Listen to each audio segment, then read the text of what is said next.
اچھا، تو آج ہمارے سامنے چند اقتباسات ہیں۔ عنوان ہے عورت کی وفا اور وقار کا انتخاب۔ ان میں ایک کہانی ہے جو محبت، انتظار اور پھر فیصلوں کے گرد گھومتی ہے۔ آئیے ذرا اس میں گہرائی سے بات کرتے ہیں۔ جی، یہ کہانی یوں سمجھیں رانی نامی ایک خاتون کے بارے میں ہے۔ وہ ایک کشمکش میں ہے، اپنے ماضی کے پیار راجا اور اپنے شوہر ساویار کے درمیان۔ تو دیکھتے ہیں کہ یہ اقتباسات ہمیں کیا بتاتے ہیں کرداروں کے بارے میں اور ان کے فیصلوں کے بارے میں۔ کہانی کا خلاصہ کچھ یوں ہے کہ رانی نے راجا کا 14 سال انتظار کیا۔ 14 سال! جی، 14 سال بہت لمبا عرصہ ہے۔ بالکل۔ اور جب وہ راجا اپنے خوابوں کے پیچھے چلا گیا، واپس نہیں آیا، تو رانی نے ساویار سے شادی کر لی۔ اور ذرائع بتاتے ہیں کہ ساویار بہت محبت کرنے والے اور عزت دینے والے شوہر ہیں۔ بالکل، اور اصل ڈرامہ تو تب شروع ہوتا ہے جب راجا اچانک واپس آ جاتا ہے اور وہ کوشش کرتا ہے کہ رانی کی زندگی میں پھر سے کسی طرح شامل ہو جائے۔ ہاں، یہیں پر رانی کا کردار بہت بہت مضبوط نظر آتا ہے۔ وہ صرف اپنی عزت نہیں بلکہ اپنی شادی کا بھی دفاع کرتی ہے۔ جی، ذرائع میں کرداروں کی تصویر کشی بھی کافی واضح ہے۔ رانی ایک مضبوط، باوقار عورت ہے۔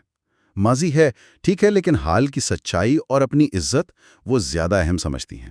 اور ساویار، ان کا کردار ایک مثالی شوہر کا لگتا ہے، حفاظت کرنے والا۔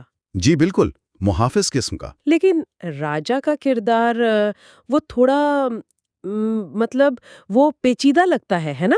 ہاں، راجا وہ ایک پچھتاوے میں مبتلا شخص لگتا ہے، جسے شاید محبت کی قدر ہوئی ہے مگر بہت دیر سے۔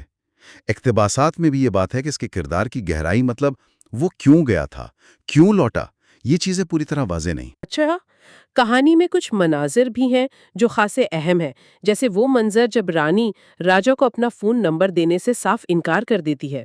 جی، یہ بہت اہم ہے۔ یہ ایک حد قائم کرنا ہے۔ ہاں، چھوٹی سی بات لگتی ہے لیکن یہ اس کے فیصلے کی پختگی دکھاتی ہے۔ بالکل، اور اسی طرح ساویار کا رانی کو دفتر چھوڑنا اور عوامی جگہ پر بھی اس کی عزت کا خیال رکھنا، یہ ایک محفوظ رشتے کی تصویر بناتا ہے۔ جی، لیکن میرے خیال میں سب سے زیادہ وہ کہتے ہیں نا پاورفل لمحہ وہ ہے جب رانی راجا کو صاف کہہ دیتی ہے۔ کون سا والا؟ وہی کہ میں ساویار کی بیوی ہوں، صرف نام کی نہیں، دل سے بھی۔ اوہو، ہاں، بالکل، یہ جملہ تو جیسے پوری کہانی کا نچوڑ ہے۔ تو اگر ہم ان اقتباسات کا تجزیہ کریں تو یہ صرف کوئی محبت کی تکون نہیں ہے۔ نہیں، اس سے کہیں زیادہ ہے۔ ہاں، یہ شادی کے ادارے کی اہمیت اور خاص طور پر ایک عورت کیسے اپنے وقار کے لیے، اپنی عزت نفس کے لیے کھڑی ہوتی ہے، اس کی کہانی زیادہ لگتی ہے۔ ذرائع بھی یہی کہتے ہیں کہ رانی آج کی عورت کی نمائندگی کرتی ہیں، جذبات ہیں مگر عزت پہلے۔ یہ نکتہ بہت اہم ہے، اور اسی سے جڑی ایک اور بات بھی ہے جس پر ذرائع میں تنقید بھی ہوئی ہے، راجا کا رویہ، اس کا بار بار رابطہ کرنا، اصرار کرنا۔ ہاں، کیا یہ صرف پرانی محبت ہے یا اس میں ایک طرح کا یوں کہیں جذباتی دباؤ بھی شامل ہے؟ کچھ جگہوں پر یہ رویہ وہ نفسیاتی ہراسانی کے قریب بھی لگتا ہے۔ یہ ایک بہت باریک لکیر ہے۔ واقعی یہ تو بہت سنجیدہ بات ہے، یعنی راجا کا کردار صرف پچھتاوے کا نہیں، اس میں ایک ضد، شاید خود غرضی بھی شامل ہے۔ ایسا محسوس ہوتا ہے، اور اسی وجہ سے رانی کا جو مضبوط موقف ہے وہ اور زیادہ جائز لگتا ہے۔ صحیح، تو پھر ان سب باتوں کو ملا کر دیکھیں تو مرکزی پیغام کیا بنتا ہے؟ پیغام یہی لگتا ہے کہ ماضی کتنا ہی گہرا کیوں نہ ہو، حال میں جو عزت، محبت اور تحفظ مل رہا ہے وہ زیادہ قیمتی ہے۔ رانی کا انتخاب اسی حقیقت کو ظاہر کرتا ہے۔ صحیح کہا، یعنی محبت وہ نہیں جو کبھی تھی، بلکہ وہ ہے جو اب ہے، جو نبھائی جا رہی ہے اور جس میں عزت شامل ہے۔ بالکل، خلاصہ یہی ہے کہ محبت وہ ہے جو وقت پر ہو، جس کی قدر کی جائے، اور رشتہ وہ ہے جو آپ کو عزت دے۔